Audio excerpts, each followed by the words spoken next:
لا تغلوا في دينكم ولا تقولوا على الله إلا الحق إنما المسيح عيسى بن مريم رسول الله وكلمته ألقاها إلى مريم وروح منه فآمنوا بالله ورسله ولا تقولوا ثلاثة انتهوا خيرا لكم إنما الله إله واحد سبحانه أن يكون له ولد له ما في السماوات وما في الأرض وكفى بالله وكيلا لن يستنكف المسيح أن يكون عبدا لله ولا الملائكة المقربون ومن يستنكف عن عبادته ويستكبر فسيحشرهم إليه جميعا فأما الذين آمنوا وعملوا الصالحات فيوفيهم أجورهم ويزيدهم من فضله وأما الذين استنكفوا واستكبروا فيعذبهم عذابا أليما ولا يجدون لهم من دون الله وليا ولا نصيرا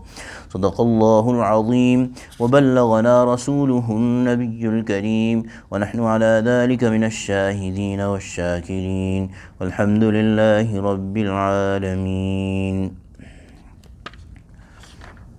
Surah Nisa.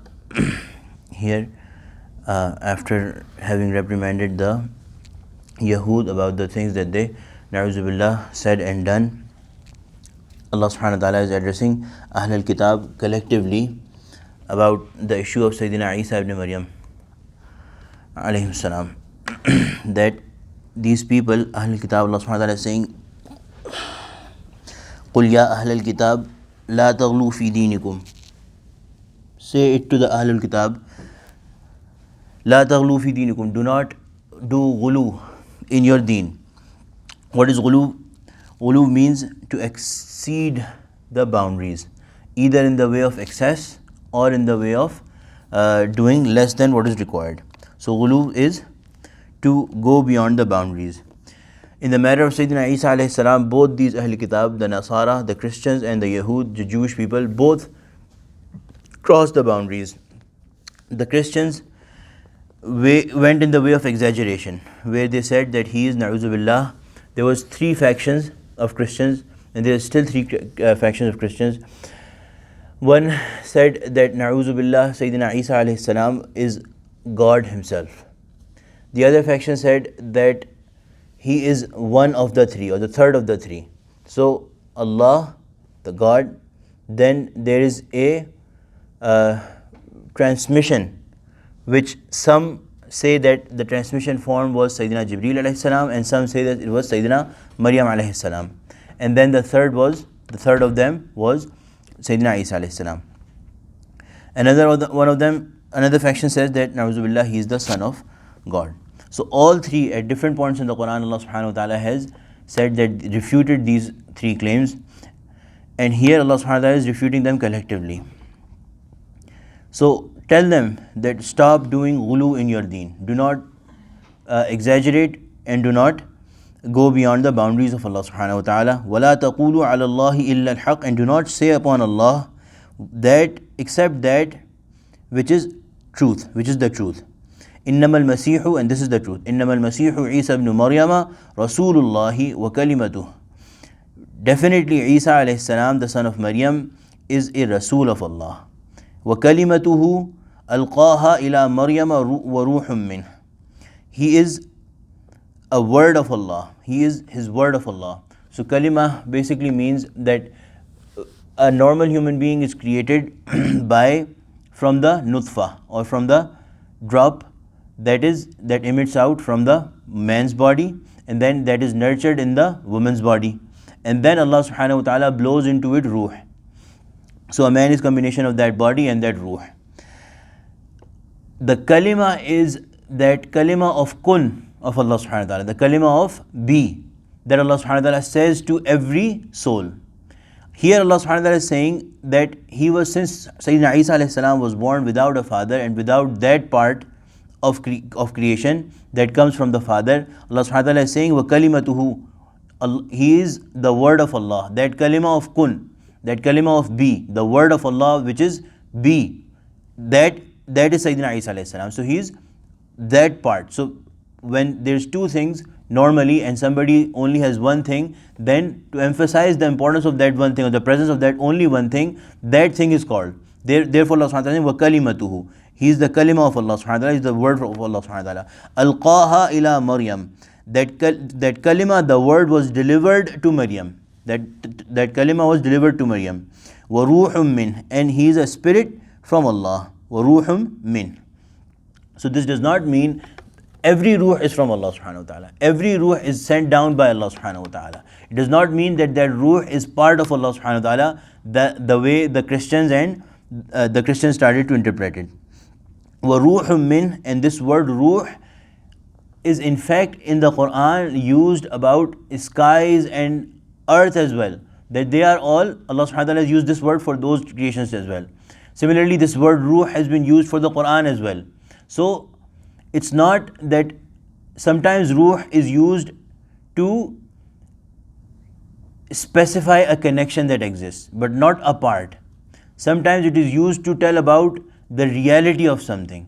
Sometimes it is used to tell about the high spirituality of something, because spirit is ruh.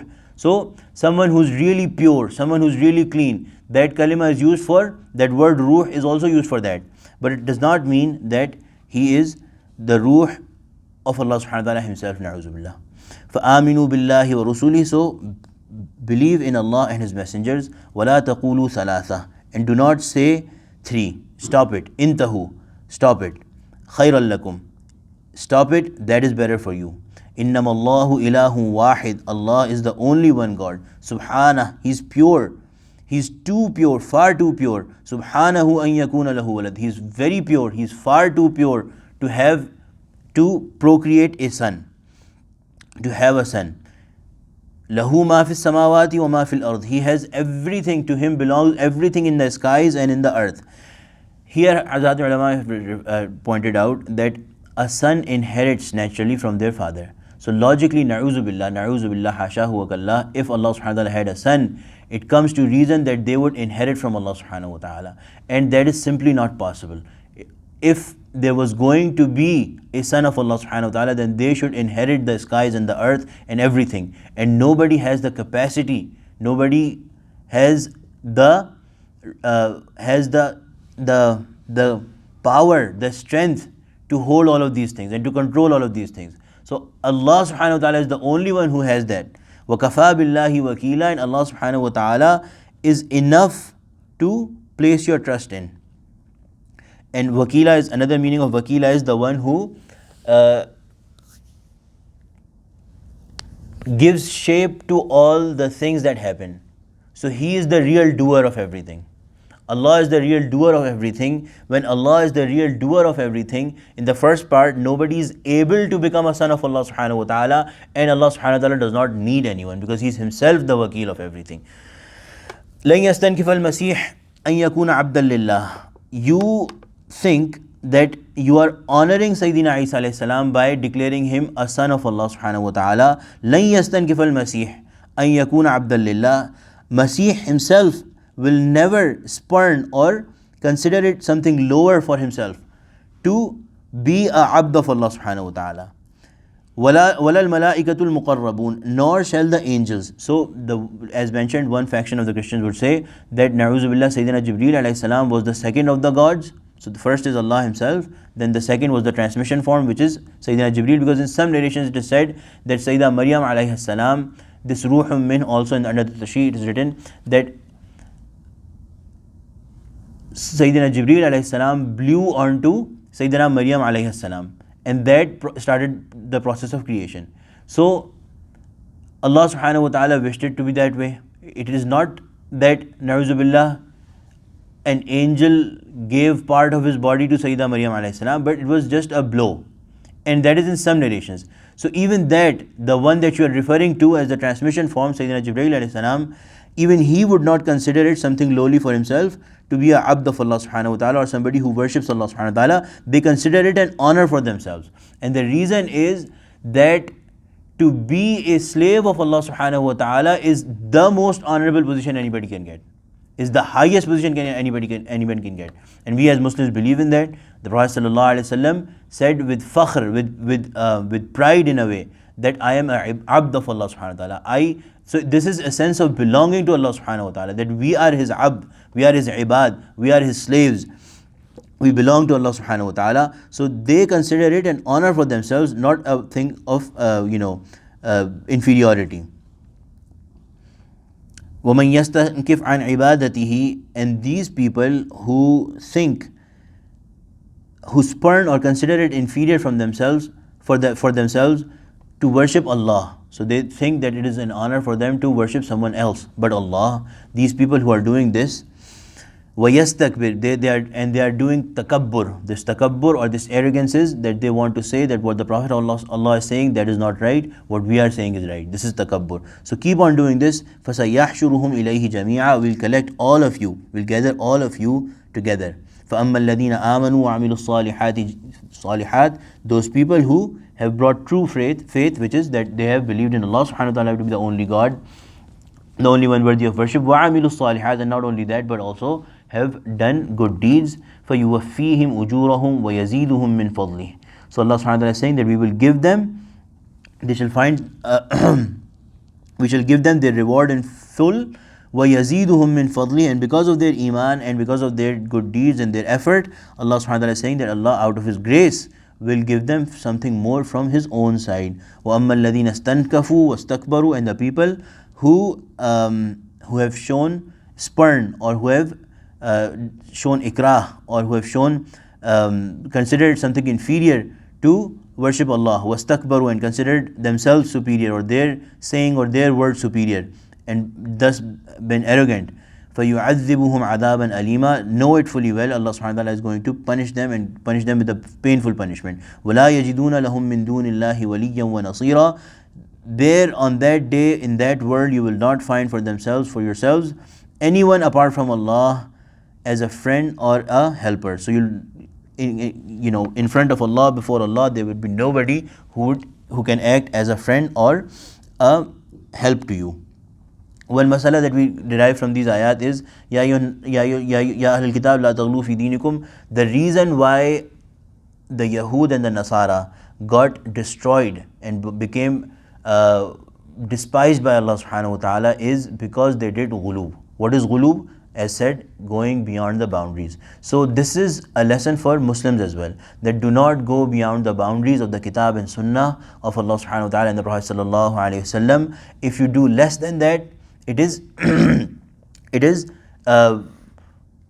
still ghulub. It is tafreet, where you are not up to the mark, you are not doing what Allah subhanahu wa ta'ala has asked you to do in your aqeedah and in your amal. And do not go beyond what the boundary of Allah subhanahu wa ta'ala, which is bid'ah, that you add things. The Prophet sallallahu alaihi wasallam has at several points warned the Sahaba about these two things, that do not do less like the Yahud, that they, na'uzu billah, did not consider Sayyidina Isa alayhi salam anything but a liar, na'uzu billah. And do not go beyond in increasing my station, or increasing the station of people of Allah subhanahu wa ta'ala, or the things that you respect more than Allah subhanahu wa ta'ala, or equal to Allah subhanahu wa ta'ala, like the Nasara did. Anyway, may Allah subhanahu wa ta'ala protect us from all sorts of misunderstandings and confusions, and may Allah subhanahu wa ta'ala protect us on the true iman. Ameen ya Rabbil Alameen. Allahumma ja'alna min ahli al-Qur'an alladhi ahluka wa khassatuk. Sallallahu ta'ala ala khayri khalqih Sayyidina wa Mawlana Muhammad wa ala alihi wa sahbihi ajma'een. Ameen bi rahmatika ya arhamar rahimin.